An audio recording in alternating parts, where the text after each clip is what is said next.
This large picture is a picture of my grandfather, black doctors from the old age. Pictures of the past. Dr. Richard Jackson gazes upon his grandfather, Dr. Isaiah Jackson, born in 1888 and founder of his family-owned Dominion Medical Associates in 1911. Outside of the brick building in Richmond's historic Jackson Ward is a plaque honoring Isaiah as a co-founder of the once renowned Richmond Community Hospital. It was a lifeline for the black community, not accepted at white hospitals. To have them here to look at, when I have questions sometime or deep thoughts, I come here and I look at his picture and wonder, what would he do in different situations. Isaiah started the family tradition. Then his son, Reginald Jackson, followed in his father's footsteps. Then Richard, all three becoming doctors. I remember when I was 5 years old, my grandfather sat me on his knee and he says, "My intelligentsia, one day he's going to take over my practice," and I did. Fast forward to the fourth generation at Dominion Medical. Richard A.J. Jackson Jr. is Director of Clinical Research, operating this centrifuge machine that separates platelets from red blood cells. My goal is, for my next 50 or 60 years here, is to just keep it going. The oldest of 5 siblings and the only boy, AJ wasn't trying to go into the family business until he got his MBA from VCU and saw how he could upgrade his father's medical practice. We want to show by example, like, hey, we can do it. We can have this lineage that we sustain by keeping up to date with technology and industry changes. So can you. At a time when there aren't many family-owned private practices surviving more than 100 years. There are people that look like us that are successful, that have made our own way, and built our own things. Building a legacy filled with medical professionals. We're keeping it in the family. Yeah, there'll be another after me. I have 3 children. One of my sisters has 4. The other one has 2. Keeping their forefather, Dr. Isaiah Jackson's dream alive. He'd be proud and tell us to get back to work. Heather Hope, 8 News.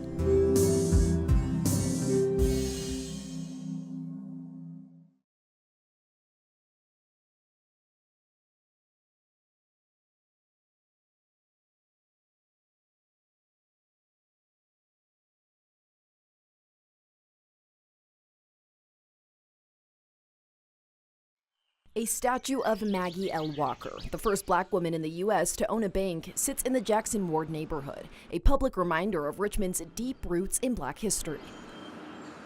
And just feet away, a new chapter of history unfolding inside Chroma 4 Art Space, the city's first black and women-owned gallery. That's not lost on me. Being able to sort of walk in their footsteps it's a huge honor, and so it's also a huge inspiration to keep going.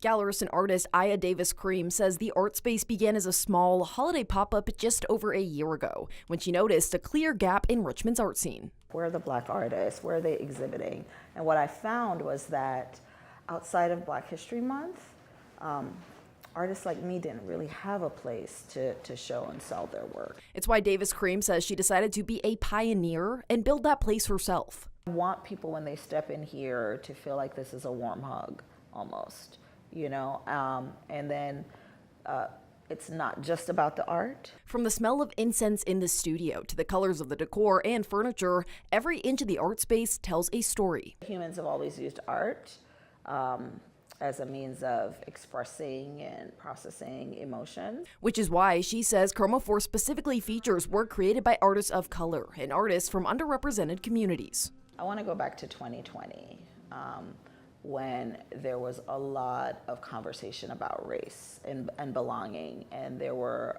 a lot of movements to amplify black artists and black spaces. And what we've seen subsequently is sort of what is being called racial fatigue, where some people are tired of hearing about that. But the fact that there was never equity in the art world, it still exists. She says Black History Month will always be a special, important time for many. But Davis Cream wants to stress that her art space uplifts black artists, spreading unity all year round. Within black culture, there is diversity. I just saw a need, I felt the need myself, and I thought that I was in a position to be able to do it.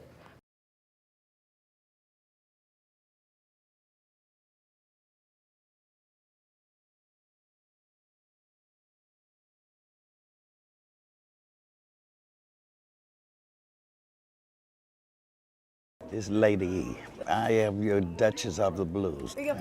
I want to know a little bit of your history, how you came to Richmond, Okay.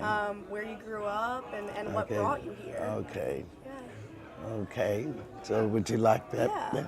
Well, my name is Lady E. I was crowned Duchess of the Blues 2016.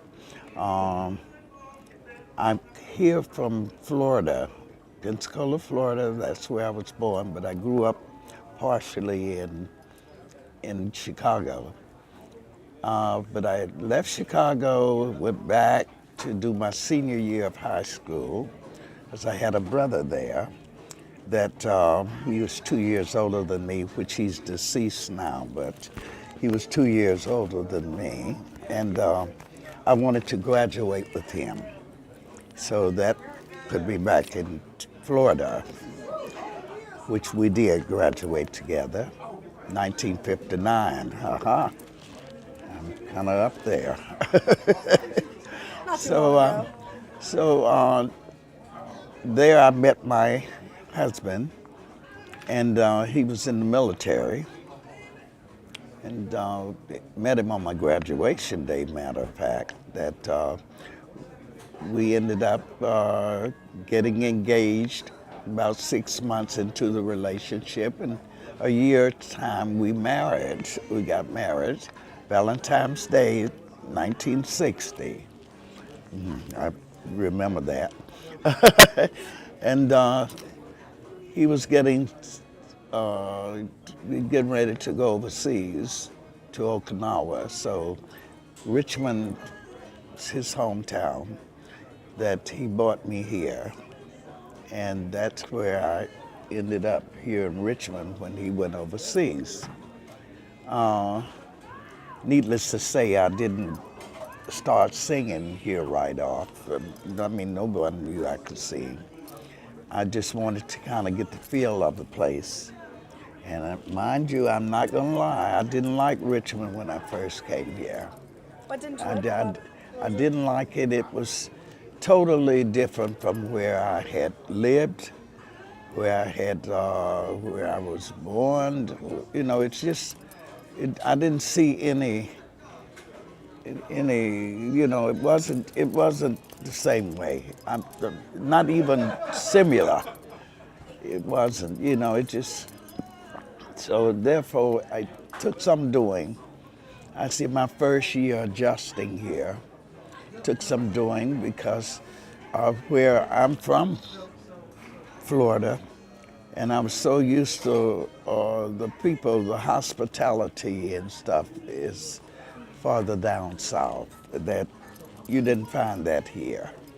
I didn't. And therefore it kind of didn't resonate too good with me. You know, I'm used to people, hey, after a few years here, because it looked like the people were they were afraid to speak or talk to me. I know you could tell I wasn't from here, because needless to say, I bought the mini dress here in 1961 when they were wearing maxis. So I don't know if that was the reason, you know, I kind of stood out, you know. But later years, I got to meet people, and I found them to be more warmer, less cliquish, because they were very cliquish. And so I've remained here. I've, you know, raised my family here, and gone to school here, you know, and all. So it's okay now.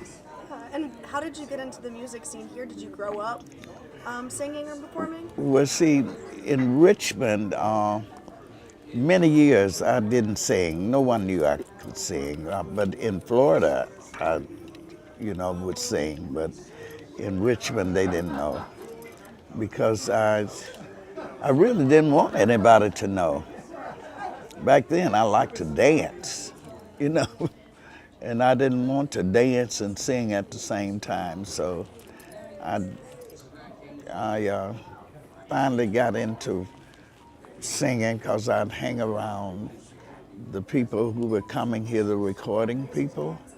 I would kind of hang out with them and learning certain things about the business from them. That later years, there was one of the musicians, leading musicians here, Mr. Johnny Houston, who he had a band when I came here. He and about 2 or 3 others had bands, and that was about it. And, I kind of got to noticing him a lot. And matter of fact, I ran into him in the store about 2 or 3 weeks ago, and I hadn't seen him in a while because I think he's retired out of it now. But anyway, Johnny Houston, having that band kind of got me paying attention to music a little bit more. That later years he had a fire, and they did a benefit show for him over there at Esquire now, but it was Park Place. Then it was Crossroads right there in Jackson Ward. And I went over there, I did my first performance over there on that benefit. And then that kind of got you right into... And then from there on, I started going to many open mics and clubs and things, and just start expanding. That I finally could relax when I was singing. You know, at first I would sing in front of me. I wouldn't even open my eyes. I keep them just like this, because I didn't want to look at somebody going. So I do this. Let me work on my timing, different things. But when I open those eyes, they've been open ever since. And I'm more confident and comfortable in what I do. And now you have this amazing presence, you know, it's so inspiring to see. Yeah, I'm not afraid anymore. Not at all. Yeah. That's amazing. So yeah, you have this very distinct voice too. How did you kind of come into your voice? Oh, but now that's a different story. That voice wasn't deep like this. I have what is called a contralto voice, which is equivalent to bass. I had a son. He's deceased. He was in the military, and he couldn't sing, but he had this bass voice, so deep that when he spoke, you could just feel the vibrations from it. And he was also a Mason. That he survived the Gulf War and came back, and a tick bit him, and he died from it about 3 weeks later. That being a Mason and in the military, the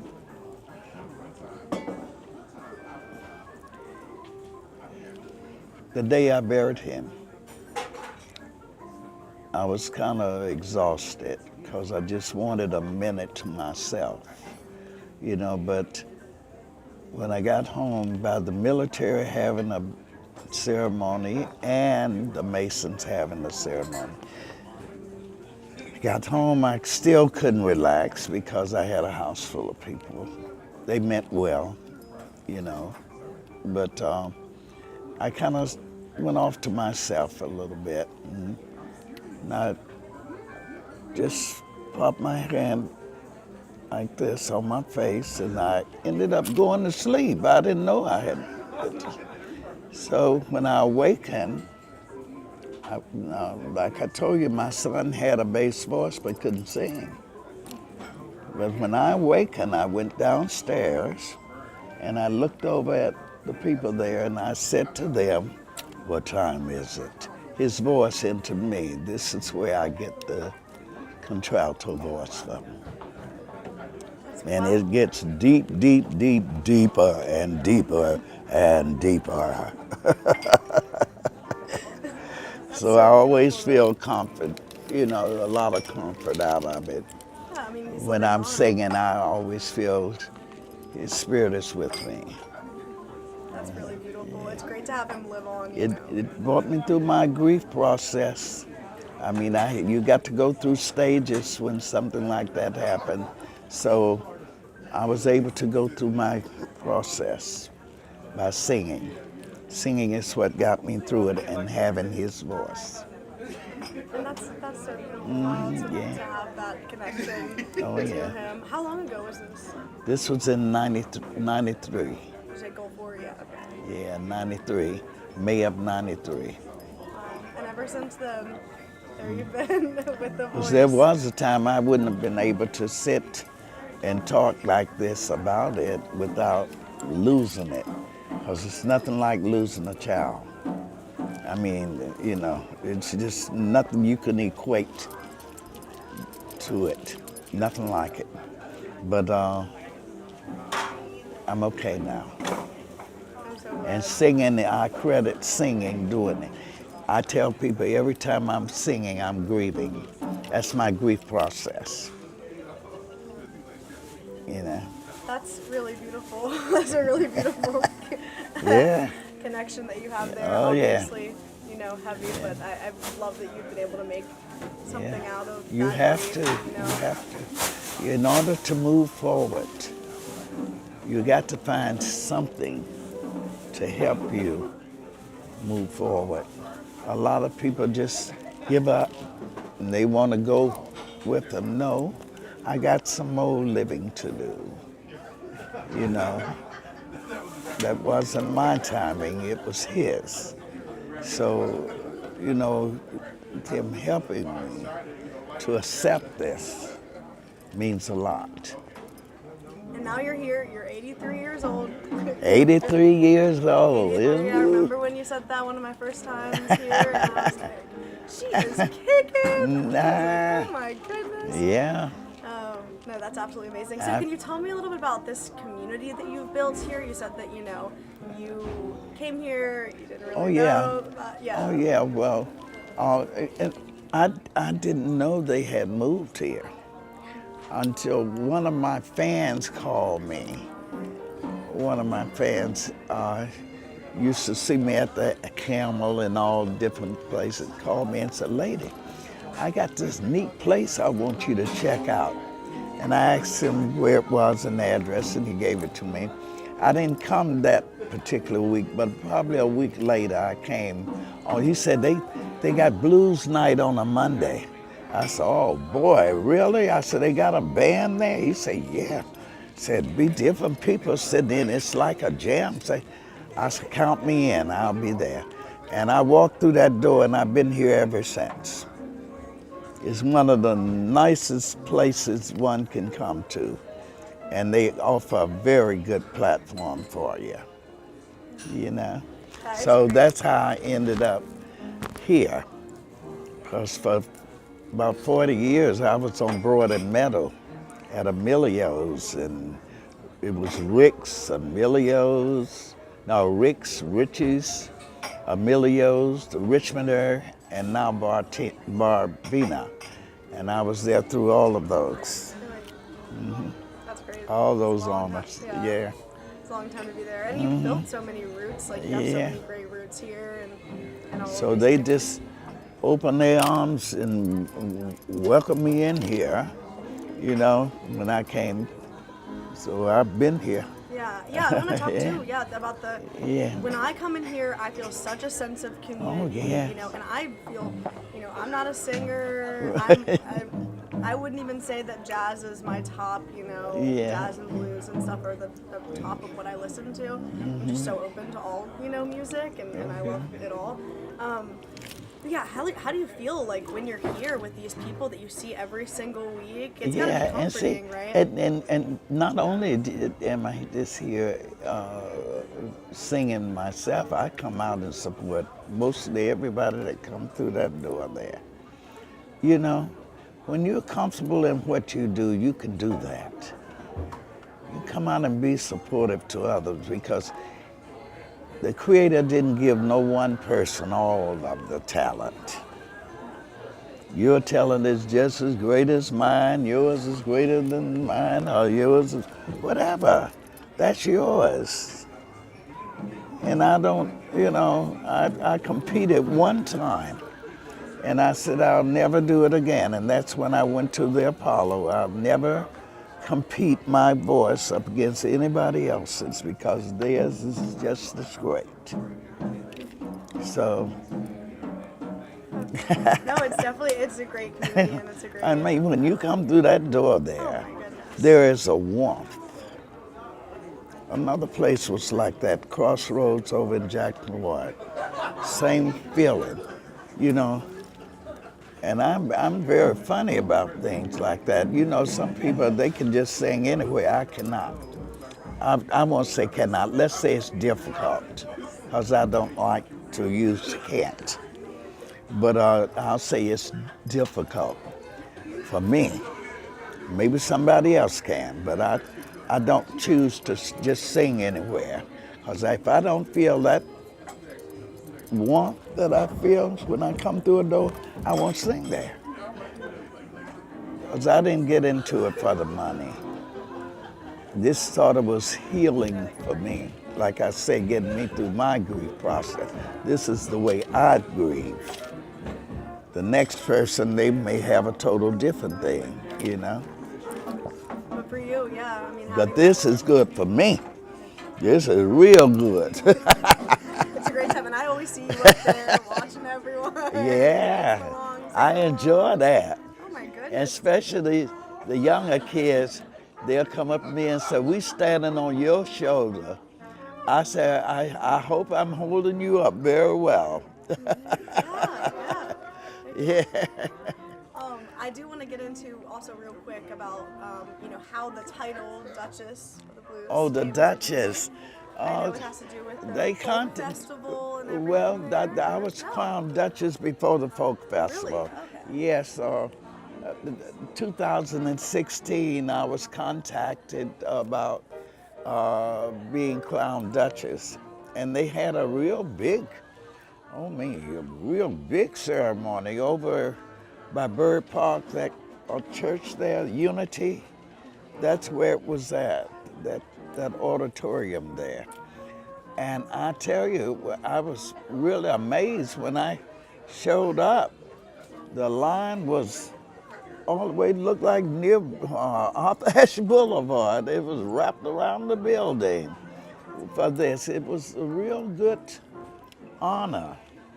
And matter of fact, I have a book at home where it was with a lot of my pictures in it and things that went on that day. It's really good. That's wonderful. I'd love to see that. Yeah, and I did a couple of songs there.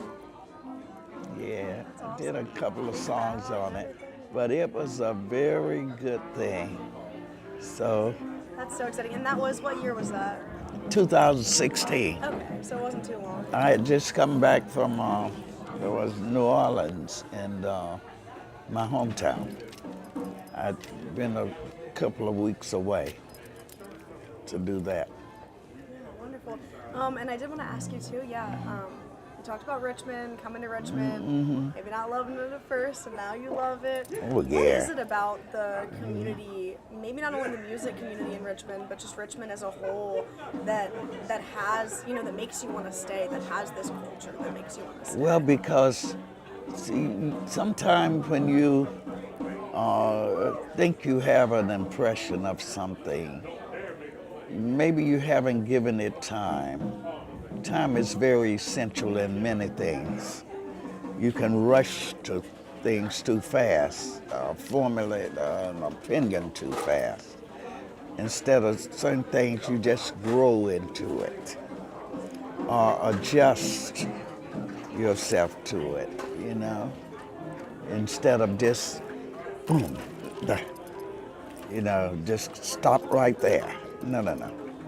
You haven't given yourself a chance, and neither have you given whatever the situation a chance.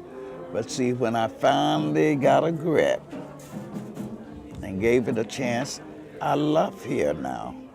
And the people, oh my God, they own me. They said, lady belonged to them. I love that. Well, yeah, they said, I belong to them, okay. Hey, you're here for it. Yeah, There you go. that song said, what a difference a day make, 24 hours. Miss Donna Washington says that, and it's true. You know, comparing them to now, a lot of differences, night and day. So, and Richmond has such a great platform of entertainers. I mean, you got some talent here. Just when you think you've heard the best, no. And it just keep growing and growing. They have a lot of talent in this town. And it's so interesting.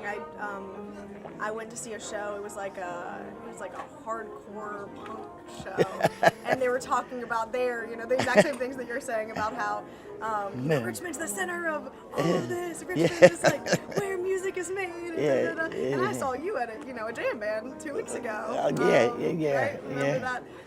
So really, it is. Where did you see me first? At the folk festival? Was that I saw which you one? first. Well, Jackson I met one? you. I've seen you because I've been here. Yeah. But I met you it was at the Camel like 2 weeks ago. Oh, yeah. And there's that band with the girl. I know that girl Julia Yeah. who's dancing. Yeah. Up at the front there. They're good people. Teddy, I don't know if you met Teddy and all Yeah. that. They're family friends of mine. So I've seen them a lot. They're really Yeah. good people. I be around everywhere. Never know. I laugh because I say to myself, I cannot take this for granted. Because so many people my age, they're not out here. I'm out here, very visible, and so grateful that when my eyes do like this in the morning, first thing I do is open my blinds and say thank you. I don't take it for granted. I just said thank you for letting me open it, And I got a thing with that. I really do, every single day. Then I give myself a big hug, like this. So now if nobody hugged me the rest of the day, I started right here with myself. And therefore I can hug the rest of the day. That's lovely. That's Yeah. wonderful. Well, if you have anything else to say about, the community and your history here, I'd love to hear it. But A lot of people don't just know me through singing. For 60 years, I worked at a hospital. I was a behavior tech. Well, I graduated as a mental health technologist in human services. And I worked in it